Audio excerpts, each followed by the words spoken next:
ตัวไห้เอาไห้เฮียงน่ะโอ้ยมีอยากได้บ๊ายบายยังอยู่ในหันยังอยู่ทางลังกระบุงกระโตบ่เป็นกระบุงกระตาบ่เจ้าอย่าเข้าไปชิวๆนะเมื่อยเอาไปควบหัวโตเอาแต่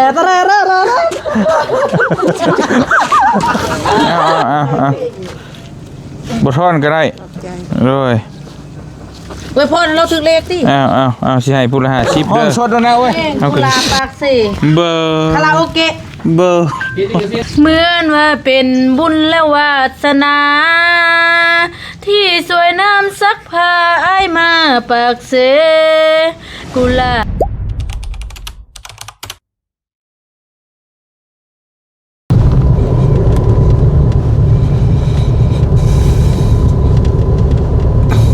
ไปพี่น้องเลยเนาะ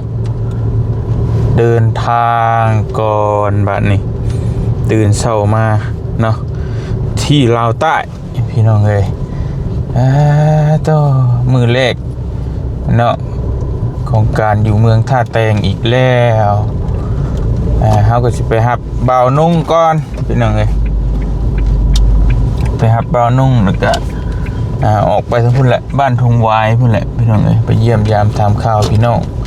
แต่ละคู่แต่ละคนเนาะทักทายสบายดีเด้อพี่น้องเลยสบายดี FC พ่อแม่พี่น้องเบิดสุขุสุคนเนาะทักทายสบายดีตอนสวยๆบ๊ายบายโตบรรยากาศขึ้นฟ้าขึ้นพลพี่น้องเลยลงมาพี่เนี่ยมันมืดโดนนะจักมืดยังเนาะไป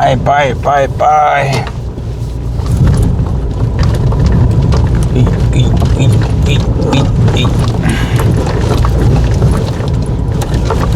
หนาวพี่น้องเลยอุณหภูมิอยู่ใน10 กว่าองศา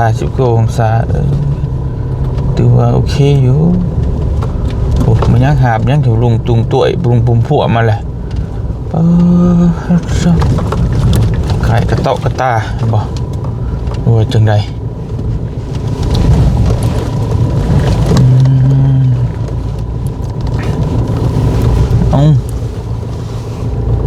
ยังคือยังกระยังกระบุง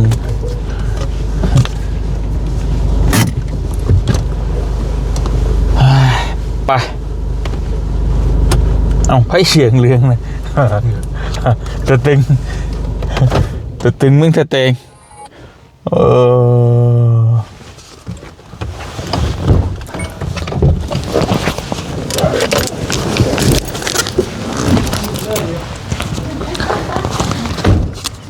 ยังอีกคือหูแท้โอ้ยเนาะถึงเป็นเจ้าเนาะถ่ายแต่8 โมงพุ่นกินข้าวกินมันก็ปานนั่นบ่เฮ้ยคิดหมดนะบ่าวเฮงดีใจเห็นนะบ่าวมาดีใจตื่นเต้นเอาของฝากเนี่ยขนมฝันใจเด้อใจมันบ่มีหยังได้มันดุเลยมาดุก็ดอกมันบ่มีได้บัดนี้บ่กินเลยว้าเอาปรับละกินปรับบ่เอาทิ่มเตื้อแม่ขยะนะปูขยะไม่ใช่ทิ่มโลเลยสาใส่จนฮอด1 โมงไปหับหน้าไปเนาะต้นมะข่อยตีเบ็ดมีหนักขนาดบ่ค่อยบ่เชื่อหรอกอันนี้ว่าสินักไงนี่ขาดบ่เบานึงเจ้าสิว่าบ่นักเถาะบ่นักอันนี้น่ะมันเพิ่นเอิ้นหยังนี่น่ะกระบุงกระตอกระบุงกระตอบ่แม่นกระบุงกระตาบ่เจ้าอย่าเข้าไปชิวๆนะเมื่อยน้ำชีวิตเลยไปเฮ็ดของเรามันเพ่น่ะเพ่ของเขาแหละชื่อช่อยกันแต่ข่อยสิเอาไปเฮ็ดหยังอันนี้ติ๊บเข่าก็ยังใครอยู่สิได้ใช้เข่าพักได้ใช้ใช้หยังก็ได้บ่ไปใช้เข่าก็สิได้บ่ได้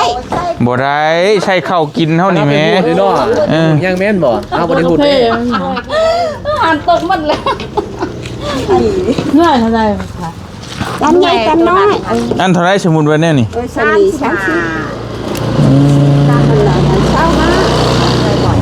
ไปเก็บกาแฟบ่ กาแฟ มันจะมีไหม กาแฟก็ยากนะ เนาะ ยาก มันจะไปเฮ็ดหยังหั่นนะความหมายมัน ความหมายกันเจ้าสารเก็บเห็ด ฮะ เก็บเห็ด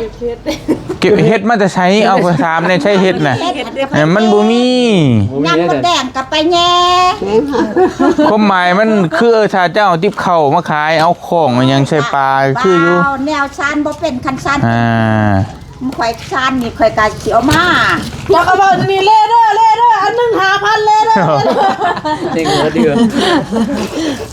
โอ้ยเนาะ จะมีที่ว่าหน่อยดิ ตึกที่เฮ็ดยังได้ข่อยกะ บุเคยมันหอบุเคย มาที่ชื่อช่วยผู้หลานไป ชื่อซอยน้ำเบา ซอยตัวนี้งามรอ ตัวนี้งามรอกระบุงก็รอบาดนี่โอ้ยโพดเลย น้ำบ่าวซื้อจะเอาไปเฮ็ดอีหยัง เอาไปควบหัวโต ตีแนวซอยตี เออ แต่ตะเร่ ได้เบิดโอ้ เปิดหม้อไม่มีข้าวสุกฉันมาเปิดกระปุกไม่มีข้าวสารมานั่งรอทานเอ้ย เออเมื่อยเลย อันยาว่าแบบดี เราดังเงากันบ่เนี่ยเนี่ยสายเนี่ยตัวอยู่ บ่ ซอยน้ำใบเอ้ยบ่าวเอาซอยบ่ซอยคนมันไว เมืองรถเดินนั่นนะ ไม่มีข้าวปูเปิดปูไม่มีข้าวสารมานั่ง อันนี้อันเท่าไรนี่ โอ้ยพี่ เท่าหา สหพัน ตัวใหญ่30บาท ตัวใหญ่ตัวได้30 นี่บ่ ตัวนั้นแหละ30เอา30ดีกว่าได้เอา ตัวนั้น20,000เนาะ สหผู้ ยุบมาจะบาดใด เอา30ซะเอา30นี่ช่วยผู้หลาน นับมาขายไก่ เอานี่เอา เอาคนละ ยาย เอา รูดให้เราตีเราเอา 30นั่น 3,000 เอา เลย เอาใหญ่บ่ ทำนี้เลย หืม เอาหน่อยใหญ่บ่เอาชั้นนั้นเลยบ่ ทำนัดเลย เอาหมดนี่ก็ได้ไปให้ซื้ออีเติ้ลซะ เอาเจะเว้าดีๆแม่เจะเว้าจักเสือจะเฮ็ดเป็นลิ้นกับข่อยแม่เจ้าจะเว้าลิ้นกับข่อย พอหันตัวหน่อยหันว่า3,000ก็เอาเขาจะเอามาทัน บ่ข่อยสิซื้อซอย รูดให้เรา ข่อยบ่ได้อยากได้ดอกแต่ข่อยสิเอาไปเฮ็ดหยังนั่น ใจน้ำเขาใจน้ำต้นค่อยมา เจ้าจะซื้ออ้อแอกับเราเป็นผู้ใหญ่ไปอ้อแอโยกเลย แม่ดอกยะเจ้าอยากสิไปเบาสิซ ซ อ อย ยนี่บ่เอาอันนึง แม่เอาอันนึงก็ได้ใช่ของเจ้ามีบ่แบบนี้ เอาเดินประตูเดียวดิโอ้ย เอาซ้ำกันนี่ก็ได้เอาคือกัน มันคือกันนะบ้างเอาไปให้น้องบองเด้น้องบองกินกาแฟเรามีเสื้อกาแฟเรา ดาตาจะใส่ไม่สวยเอาซ้ำกันก็เอาออกดิ บอคอยมียังบ่มีกาแฟ เลย ตัวนี้มา ตัวนี้คืองามๆนี่ ด้วยเอาไว้ไปไว้ อยากห้อยก็ห้อยเอามาห้อยเลย ไป เจ้าบ่ใช่บ่ซะอันนี้เท่าไหร่นี่ ไอ้เจ๊ จะหา เชียวไปใส่หยังเนาะ ใส่ ตัวยังก็ตาม เขาสิ นี่ เลย พออีต้นสา เอา วเอา ไว้ทงเกลือเป็นหนัวอยู่นี่ ได้ผักเนาะ เก็บผักเก็บนี่ นั่นแหละอัตบิอามีตัวนี้ เขาอันหนึ่งกับพ่อนั่นนะบ่าว เอานึงแต่เพิ่นมา3คนเด้ พออีต้นอันนึงแล้วขอเอาซอยกันอีต้นคอยตี จะมาแต่ทางไหนแม่ทางใด เอาแต่อัตปื้อพ่นบัน อันตะปือผู้ป้า อัตตะปือเยอะใครคำ อันเท่าไหร่นี่ รุดให้เราทราบ ใช้อันซ้ำนี่มีบ่ของเจ้าน่ะ เด้ นี่เด้นี่ เอาอันเราซ้ำกันนี่ สิปุดตัวนี้นี่มันหยัก ใช้ของเจ้ามีบ่ ไปหักไฟตัวนี้เนาะจึงเป็น มีของเพิ่นนี่เด้ตัวนี้นี่ นี่เป็นยังไง บ่อยากได้ไล่ๆแบบนี้นี่ เขาบอกยัดดินเฮ็ด นี่ก็ไล่กัน เฮาปูหอมบลีอันน่ะบ่าวปูหอมยัดดินเต็มเลย โอ้ไปเอานี่ไปปลูกผักหอม ได้จักปี เออ เห็นว่ากันเนาะเราชานเมื่อยจะไปใส่ขี้ดินปลูกพวกหอมมันก็โอ้ย แหน่นุ่งแม่ปวดจะสบ ตัวนี้แทบแพ้นั่นได้บริโภคท่านอยู่ตลาด ขอทาน จะสบพูนก็ได้ สามนี้ผู้แพงได้ไปตักมีอยู่จากผูก แห่มันหนึ่งว่าสิให้เพิ่นซื้ออันหนึ่งนี่ได้มันหนึ่ง ใส่สั่งเปิดกระเบกกับตัวแห้งจางหลุดจากที่สังคนนี่ก็ตัวแห้ง เด็กเด็กในมือปือไปติดหูติดควันเด็กติดหู นี่คือสิให้อีหยังแท้ อยากให้เขาทันขาดนี่อยาก ตัวอัน อยากให้ ตัวหน่อยหันไปเสียวไป รถจักก็สิเอาไปเฮ็ดห นี่ ยัง เด็กสิเอาบ่ ฮะบ่เอาดอกเอาแต่ข่อยสิเอาไปเฮ็ดหยังซะเจ้าคือใส่หยัง ไปน้องบองนั่นดิ ได้นั่นเลย กาแฟก็ได้ไปเก็บกาแฟ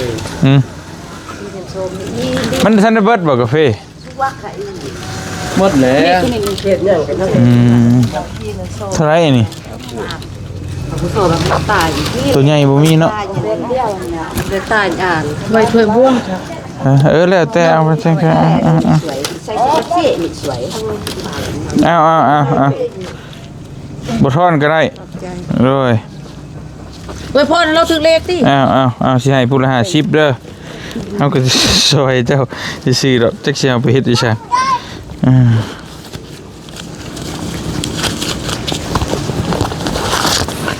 เอาแม่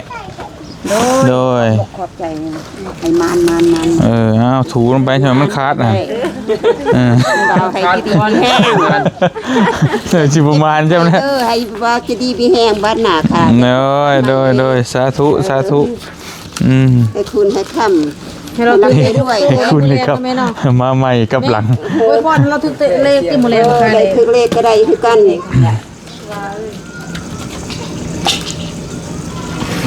ที่มุมย่อยเลย หากมามื้อนี้บ่หรือว่ามาแต่หึง โดยมื้อนี้ บ้านเก่า เอามื้อนี้แหละจักสิพักโซเพิ่นได้แหละไปเลาะเลย ได้ไปพาขึ้นชนะนะ เกิดข่อยกันยังน้อยเท่า อ้ามจังก็อุ่นมันหนาวเด้ก็ให้เราไปพักน้ำเน่ 4คนนี่ พอดี บ่หลายคนอย่าหนาวเนาะ เลยไปขายเบิดไว้เด้อ โดย เดินทางไปเรื่อยๆ มันนี่นะพี่น้องจะชื่อเห็นอย่างเนาะแต่ว่าอีตนเพิ่นได้ชื่อคือติ๊บเข่าเมนูมีเป็นนั่นอยู่หวด1เข่าซะว่าซั่น เดี๋ยวมา เปลี่ยนมา แต่สมมุติว่าใช้เครื่องใช้ของปัจจุบันนี่มันเข้าห้านแป๊บเดียวมันก็นั่นนะ ประเภทว่า 10,000เนี่ยตะกะตาเวียดแบบนี้เราเฮ็ดมามันง่ายมันไว อันแต่นั้นหันมีแต่ว่าเขาบุงกระตาเก็บกาแฟเนาะ กาแฟเขาก็บ่ใช่กะตา ใส่คู่ใส่ มีแต่ผู้แต่กระตาอยู่หันเนาะเก็บ โดย ก็ตาใหญ่พี่ดิบ้าน แต่ว่าติ๊บเขาบัดหวดไปสิมันบ่มีชื่อเอาบ่ได้ สวิงมาทำไปซ่อนนะประเภทนั้นเธอก็เอาแบบสวอกสวิงเนี่ย แล้วประชานบ่เป็นอีก ซื้อข้าวมาขายดิ อย่าบอกมา เอาขายเบิดไว้เด้อโดยไป ลาเมื่อเด้อหมดทุกคนเลย โดย ปลาไก่แม่พักและไข่ยืนมันไข่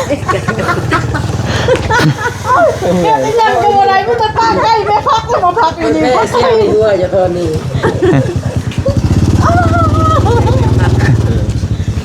โอ้พ่อนให้เบิ่งดูหน้าบัดนึง ฮะ พ่อนให้เบิ่งในห้องเพลงครับ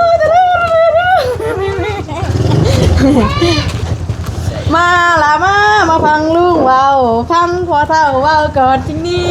มาบุ้งนี้มีหลายชนิดบอกสักคิดเจ้าสิอยู่วันใดไทยเห็นแล้วแต่ตรงนี้ใกล้ๆไทยเห็นแล้ว ไปกันเด้อเอานี่คือไกลเนาะโอ้ยไปชาเตรียมตัว ไปเลยปะ ไปแล้วสบายดีน้องสบายดีได้ล่ะให้อยู่บ่ให้คือเก่าบ่ นแบบให้อุ้มเลยนี่ เราอีสังเราเอาไปอยู่ เป็นอะไรคือให้แท้เนาะ เพราะว่าเลย เขาสาวเขาบ้าน ปกติเข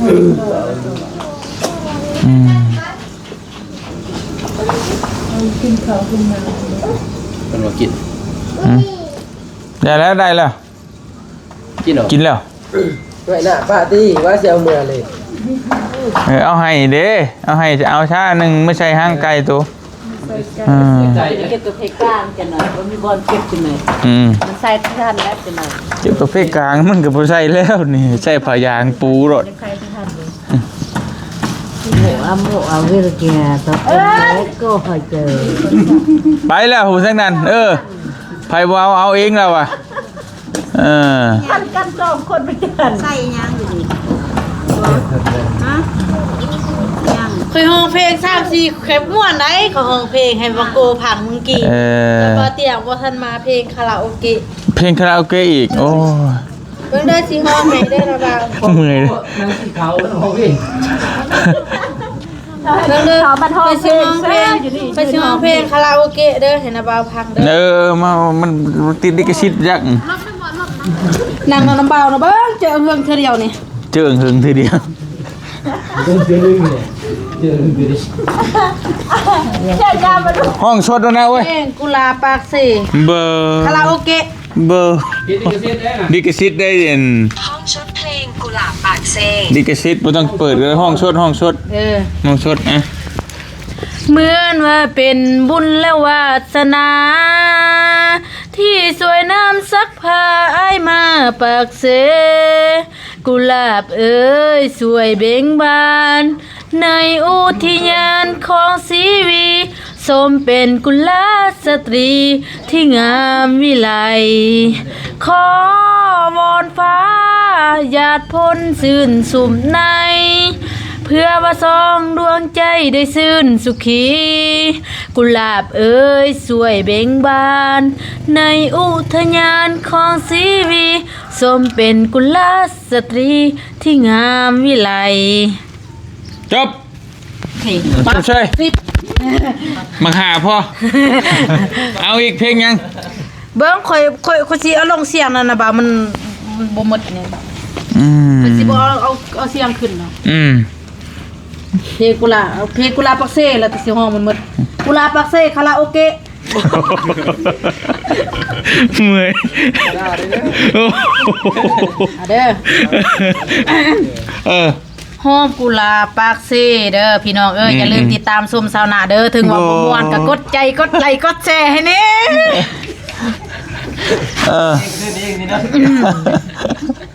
เมื่อยเอ้า1 2 3 ยังเห็นนะ มีใช่น่ะเน็ตข้างบ่ บ่แม่น เขาเกย์ได้ ดนตรี เสียง ดิ ไปคอย นี่เหมือนว่าดังเป็นบุญและวาสนา ที่สวยน้ำซักผ้าอ้ายมาปากเสพบน้องนางนาลีย้องว่ามีเสน่ห์ดังจิตใจน้ำเสและดวงดอกไม้พบกุหลาบกลิ่นหอมของเมืองปากเสอ้ายเผาลงทุ่มเทฮักจนหมดใจ น้องมอบใจประสานฮับเอาฮักอายภาคให้จงถนอมควรใจบ่ให้เปลี่ยนสีขอวอนฟ้าหยาดพ้นสุ่มสำในเพื่อว่าสองดวงใจได้ซื่นสุขีกุหลาบเอ้ยสวยเบ่งบานในอุทยานของสีวีสมเป็นกุลสตรีที่งามวิไล นักร้องก็มีเพลงก็มีเลย ใช้แผ่นข้าง บ่แม่นอย่างนั้นมันมืดแล้วเดี๋ยวมันสิต่อไปโดย โอ้เอาไว้มันสิคำแล้วใช้นี่รีไปบ่ได้บ่ แล้วผมยูรี่เอากันยังวะ กุหลาบส้มเป็นกุหลาบสตรีที่งามวิไลโอฮอดนี่แล้วนี่ จบข่าวจบเชย ขอวอนฟ้าหยาดพ้นซื่นสมในเพื่อว่าสองดวงใจได้ซื่นสุขีกุหลาบเอ้ยสวยเบ่งบานในอุทยานของชีวีสมเป็นกุหลาบสตรีที่งามวิไล ก็ยัง ข มี อวอนฟ้าหยาดพ้นสุ่มสำในเพื่อว่าสองดวงใจได้ซื่นสุขีกุหลาบเอ้ยสวยเบ่งบานในอุทยานของชีวีสมเป็นกุหลาบสตรีที่งามวิไลจบ แล้วโอเคปั๊บเองอีกมาซิบกันเลยโอ้ เดี๋ยวนั้นลดแล้วเบาแล้วก็ไป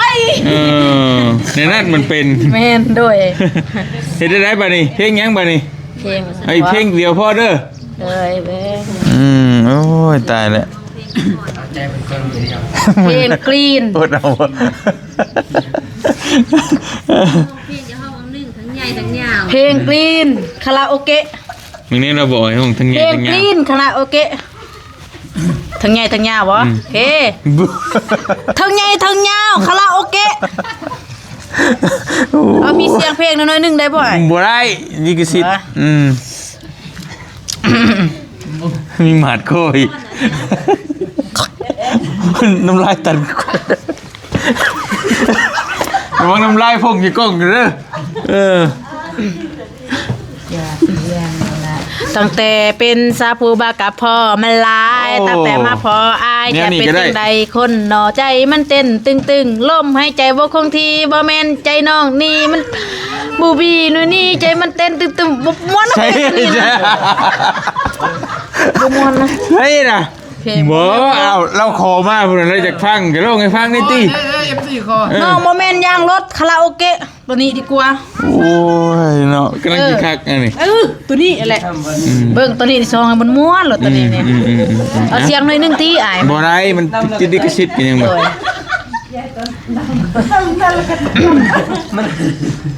ภาคไทยก่อนไก่อีกเฮ็ดได้นั่นเฮ็ดได้นั่นได้ บ่คันมีใส่สะเบาใส่สะเบาเนาะมันจะบ่เสียคลิสิทธิ์เนาะ เสียคลิสิทธิ์ ใส่แล้ว เอ้ามียังไงนะ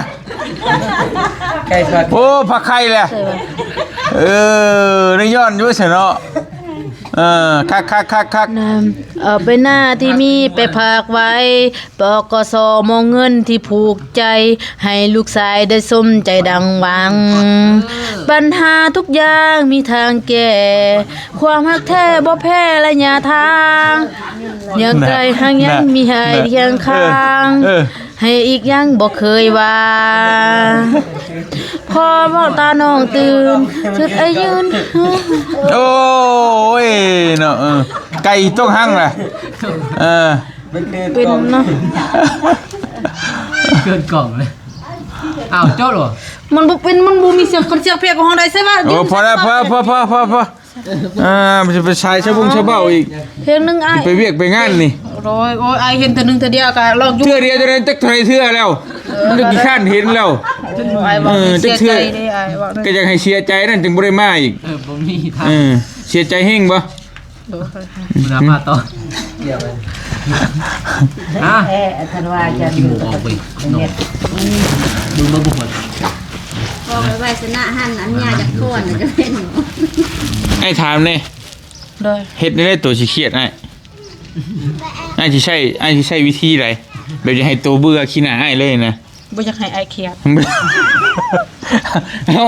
อยากบ่แม่นว่าอยากให้ไอ้เครียดอยากให้ตัวน่ะเครียดไอ้สินะไอ้ต้องเฮ็ดแบบไรบ่ฮู้ มีแต่อ้ายค่านี่คือว่าบ่เห็นเลย เบิดขา ฮะ มีแต่ขา ฆ่าเลยฆ่าบ่ได้ไอ้บ่เฮ็ดบาปไอ้บ่ฆ่าสัตว์ตัดชีวิต เฮ็ดแนวใดก็แนวน้องคิดฮอดอ้ายเฮ็ดแนวใดเนี่ยอ้ายน้ำนึกบุญคุณอ้ายเฮ็ดแนวใด โอ้ยไอ้ไปช่วยมาทั่วประเทศมึงก็บ่นึกขนาดมึงลำลึกขนาดนี้ที่บอกปากแตกเลยเว้ย แบบว่ามานี่เพื่อหยังมานี่มาหาไอ้เพื่อหยัง เคยอยากเห็นหน้าอ้าย นี่แค่ไหนไอ้บ่เบื่อบ่เห็นตลอดบ่เบื่อบ่ บ่ บ่เบื่อ บ่ บ่ย่านเมียให้บ่ สิหายยังมาลินธนาโนนบ่แม่นเฮามัก นึงคือเมียใครเข้าใจผิดได้ซะเนาะบ่มาดุแบบอ้าว มากไปจัง มันบ่ได้เด้เหรอวะบ่ย่านบ่ บ่ย่านดอก บ่ย่าน ได้ก็เข้าใจดีดอกเอ้ยบ่แม่นว่าข่อยมักเด้อข่อยมาหานาบ่าวธนาอ้าย บ่เรือถึงแผ่นดินอันแสนฮักแพงของภาษาวผู้อาจ นี่เรื่องเพิ่นว่าบ่พบผัวเนาะ มีสาวสวยงามเหลือเกิน เสียไปปัวกับพ่อกระเทิน อายทหารพนักงานทั่วหน้าเสิร์นมาแวะยามเช้าเสียงควงมาแวะเบิ่งจากมือจากวันเมื่อหดยามเข้าในนาเขียวงามทุ่มป่ามันต้นให้สาลีเขียวงามอยู่เนินภูไผกะย้องว่าสาวบ้านเฮาจังแม่นกิ่งแท้นาเฮ็ดนาก็ได้ไปลำเลียงก็เก่งสาวเสียงควงจิตใจปลอดใสไหลน้ำยวนพวมลิ้นไหลเย็นอยู่กองห่มแปกลมพัดวีวอนหน้าอ่อนซ้อนแม่สาวกังร้อนแม่นกังหอย12มิลลิ8พวมพึกเอกวิชาทหารเพื่อต้านการจับโจรอากาอเมริกา จับน้องวะ โอ้สาวเสียงควงสาวบ้านเฮาสมที่เป็นหญิงหนุ่มลาวที่ลาวอาทานสมเป็นลูกหลานของประชาชนเหมือนนกแอ่นบินเกิดจะเมืองลาวหน้าฮักแท้แม่สาวเสียงควงหน้าสวยๆตาดำๆก็คมขีงบางบาไพ่ปืนยิ้มแย้มแจ่มใสพร้อมก้าวไปตามเส้นทางพดไปประเทศชาติ โอเคชมเชยไปเบียกก่อนเด้อบัดนี้เด้อสิไปเบียกก่อนนะบ่าวนี่พี่น้องเอ้ยไปเดินทางไปเบียกไปงานก่อนโอ้เจ้าโชคดีเนาะเจ้าเนาะ สวัสดีเลย เอามีหนังห้องมาห้องให้เพลงให้ฟังฮอดเฮือนเลย แต่เสา โอ้ปกติเจ้าจะได้จ้างเขาเบิ่งได้นี่เห็นบ่ หายากเป็นคนดังไงตัวตึงเมืองท่าแต้งอีกพี่น้องเอ้ย โชคดีแล้วนี่มาห้องให้ฟังพี่พ่อ หายากเลย ไปเดินทางไปเวียกก่อนไปเวียกก่อนเด้อบ๊ายบายบ๊ายบาย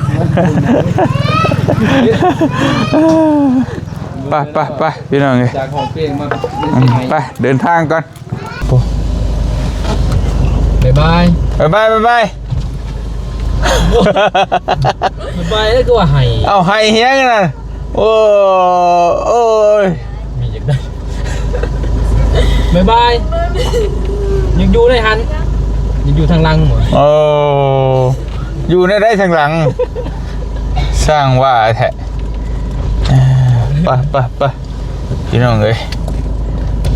เดินทางก่อนบ้านนี้ เดี๋ยวบ่ตายเด้อบ่โน่นนะสาวนาบวชไล่เมื่อนั้นก็มา เมื่อยพี่น้องเอ้ยจักเชื่อในไรบ่เตียงกะเว้าน้ำคนบ่เต็มเนาะแต่เฮาก็บ่จักคนสิว่า ยิ้มก็ยิ้มมันยังไง มันเถื่อปวนไปเบิดนะมันโดดเชื่อก ำลังสิกินข้าวได้มาเดินมากินข้าวเขาจะตื่นอยู่อ้าวไผอีกโอ้สาวนาว่าไผฮอดมันกินฮอดไผเบาเตียงกินฮอดเบาเตียงขึ้นมาบ่นู่น จักเป็นอะไรเนาะโอ้ยพี่น้องเอ้ย มันจะมากบ่นะว่าบ่ดีนะว่ามันมากบ่เตียงไปจักนะเพิ่น ไปใช่หรือว่าเตียงขอตัวเดินทางก่อนพี่น้องเอ้ยเดี๋ยวก็ไปเจอกันอยู่พุ่นแหละไปครับทั้งเบาเจ็บเบาตูนเบามีใบลืมเลยหลายเบาได้บัดนี้กินข้าวแล้วบ่ กินแล้วก็กินเนี่ยบ่อาหารตามสั่งนี่นะบริจาคเรียบร้อยบ่ยากดอก ต้มเรียบร้อยแล้ว ต้มยัง ต ต้มไก่อะไร เอาคือบ่กิน นะโอ้ คือบ่พากันกิน กินแล้ว